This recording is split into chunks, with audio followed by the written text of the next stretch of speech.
একটা topic cover করতে গিয়ে অনেক ডিফেন্স নিউজ আপনাদেরকে জানানো হচ্ছে না। আর আমার কাছে এত সময়ও নেই যে দিনে ৩-৪টা করে ভিডিও দিতে পারবো।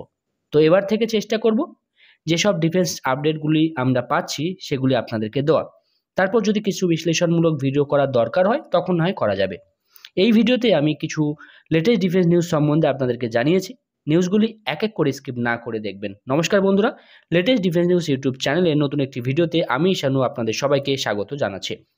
প্রথম আপডেটটি প্রজেক্ট কুশা থেকে আসছে। Bharat multi layer air defence সিস্টেমের উপর কাজ করছে, যেটা সম্পূর্ণ নিজেদের সিস্টেম দিয়ে তৈরি হবে। বর্তমানে লং রেঞ্জের এয়ার ডিফেন্স হিসাবে আমরা রাশিয়ার S-400কে ব্যবহার করছি, কিন্তু ফিউচারে S-400-এর জায়গায় ভারতের কুশ বা কুশা এয়ার ডিফেন্স সিস্টেম আসবে।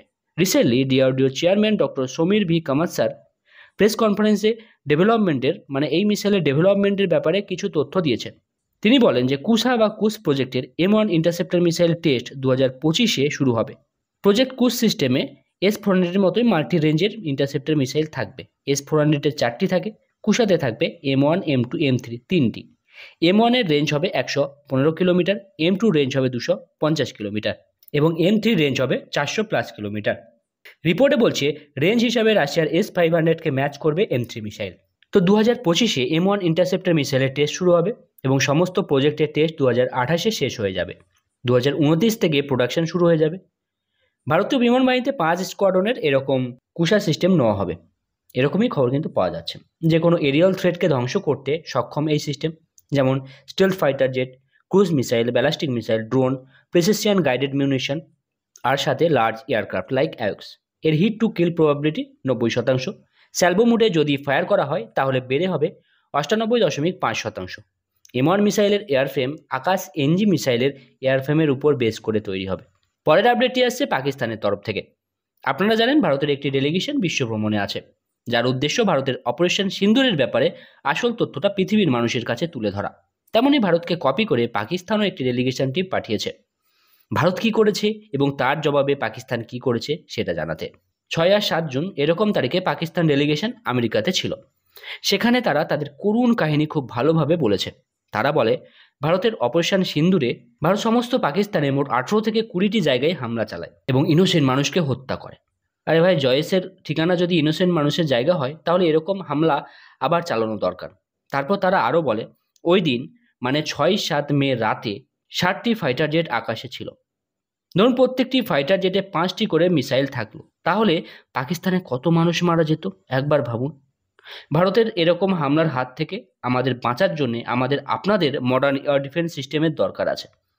আপনারা দিন আপনাদের সিস্টেম। ইনডাইরেক্টলি চীনের এয়ার ডিফেন্স সিস্টেমের মার খাওয়া স্বীকার করে নিয়েছে। সারা বিশ্ব জেনে গেছে যে চীনের তৈরি HQ-9 এবং HQ-16 কেমন অপারক হয়ে ভারতের মিসাইলগুলোকে বসে বসে দেখে গেছে, কেমনভাবে আব্বু হারমোনিয়াম বাজাচ্ছে। পরের আপডেটটি আছে চীনের একটি ক্লেম নিয়ে। রিসেন্টলি একটি সিমুলেশন ভিডিও সোশ্যাল সাইটে খুব ভাইরাল হয়েছে, যেখানে দেখানো হচ্ছে কিভাবে A শুটস B গাইডস এই কনসেপ্টে জেট-NC দ্বারা ভারতের রাফেল ফাইটার জেটকে শ্যুট করা হয়েছে। তাদের ক্লেমটাকে আমি সহজভাবে আপনাদের জানাচ্ছি। এয়ার পেট্রোলিং করছে দুই দেশের ফাইটার জেট, সাথে আছে অ্যাওক্স। অ্যাওক্সে যেহেতু র্যাডার রেঞ্জ বেশি, তাই পাকিস্তানের একটি চাইনিজ মেড ZDK-03 অ্যাওক্স ভারতের রাফেলের ফাইটার জেটকে শনাক্ত করে এবং অ্যাওক্স জেট-10Cর সাথে ডেটা শেয়ার করে। রাফেলের পজিশন জানিয়ে দেয় জেট-10Cকে। জেট-10C কি করে না, প্যাসিভ মিসাইল লঞ্চ করে, মিসাইল ফায়ার করা হয় কিন্তু মিসাইলের র্যাডার অ্যাক্টিভ করা হয়নি, যাতে রাফেলের RBE-2AA AESA র্যাডার এবং স্পেক্ট্রা ইলেকট্রনিক্স ওয়ারফেয়ার স্যুট আগত মিসাইলকে ডিটেক্ট না করতে পারে। অ্যাওক্স দ্বারা লং রেঞ্জের PL-15 মিসাইলকে গাইড করা হয় রাফেলের কাছে পৌঁছানোর জন্য এবং টার্মিনাল হোমিং ফেসে এসে মিসাইলের র্যাডার শিকার অ্যাক্টিভ করে দেওয়া হয় এবং এই সময় কোনো ফাইটার জেটের কাছে কোনো অপশান থাকে না বাঁচার। এবং এভাবেই নাকি ভারতের রাফেল ফাইটার জেট শ্যুট করেছে পাকিস্তান। এটা হলো চীনের ক্লেম। টম কুপার, তিনি অস্ট্রেলিয়ান একজন এরিয়াল ওয়ারফেয়ারের অ্যানালিস্ট এবং ওয়ার হিস্টোরিয়ান, তিনিও কিন্তু এই যুক্তিটাকেই দিয়েছেন। কিন্তু ওনার ক্ষেত্রে অ্যাওক্স যেটা ছিল সেটা SAR 2000, কিন্তু এটা তো সম্ভব না। SAR 2000 দিয়ে PL-15 মিসাইলকে গাইড করা যাবে না, কারণ SAR 2000 ন্যাটো স্ট্যান্ডার্ড প্ল্যাটফর্ম, তা দিয়ে চাইনিজ প্ল্যাটফর্মের কিন্তু লিঙ্ক সম্ভব না। এই নিয়ে ডিটেলসে একটা ভিডিও তৈরি করলে আপনারা আরও ভালোভাবে বুঝতে পারবেন। পরের আপডেটটি আসছে ভারতের তেজস MK-2 থেকে। ভারতীয় বিমান বাহিনী প্রায় 120টির মতো তেজস MK-2 ফাইটার জেট যুক্ত করতে চায়। তেজস MK2 প্রোটোটাইপ 2025-এর শেষের দিকে আপনারা দেখতে পাবেন। ট্যাক্সি ট্রায়াল দেখতে পাবেন ডিসেম্বর 2025 থেকে মার্চ 2026-এর মধ্যে। প্রথম ফ্লাইট 2026-এর ফার্স্ট কোয়ার্টারে প্ল্যান করা হয়েছে, সব যদি ঠিকঠাক থাকে। 2028-এর মধ্যে প্রোটোটাইপের প্রায় 1000 শর্টিস করানো হবে, যাতে aerodynamic performance, engine integration, flight control system এবং এক্সটেন্সিভ ওয়েপন স্যুটের পরীক্ষা ভালোভাবে করা হবে।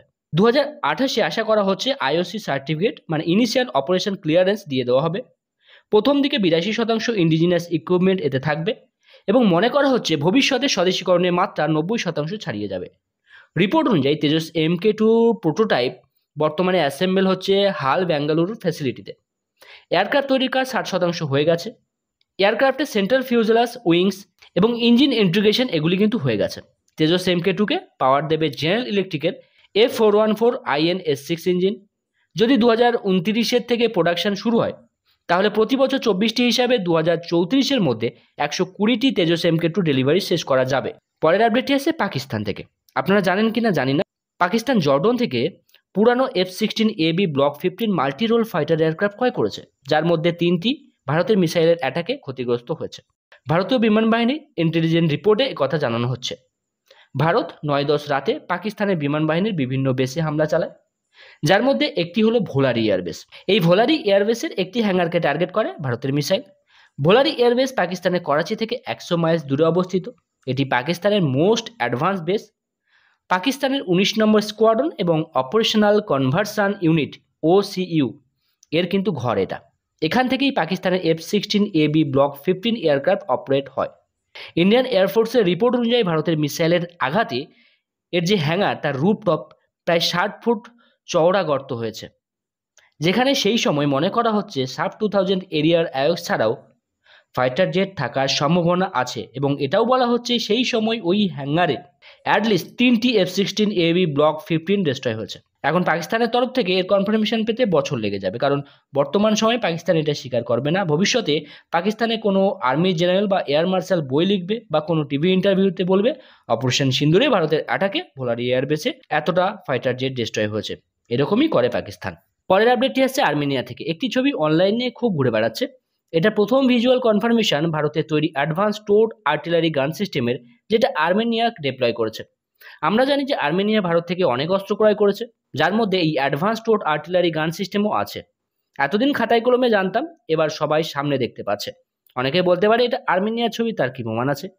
যে ছবিটা অনলাইন প্ল্যাটফর্মে ঘুরে বেড়াচ্ছে তাতে দেখা যাচ্ছে ATGS এর ঠিক সামনে আর্মেনিয়ার কেমোফ্লাজযুক্ত MTLBU armour personal career vehicles দেখা যাচ্ছে। তো বন্ধুরা, এই ছিল কিছু ডিফেন্স আপডেটগুলি যদি ভালো লেগে থাকে অবশ্যই লাইক করবেন, বন্ধুদের সাথে শেয়ার করবেন। দেখা হবে নতুন একটি ভিডিওতে নতুন টপিকের সাথে। ততক্ষণ সবাই ভালো থাকবেন, সবাইকে ভালো রাখবেন। ধন্যবাদ। জয় হিন্দ, বন্দে মাতরম।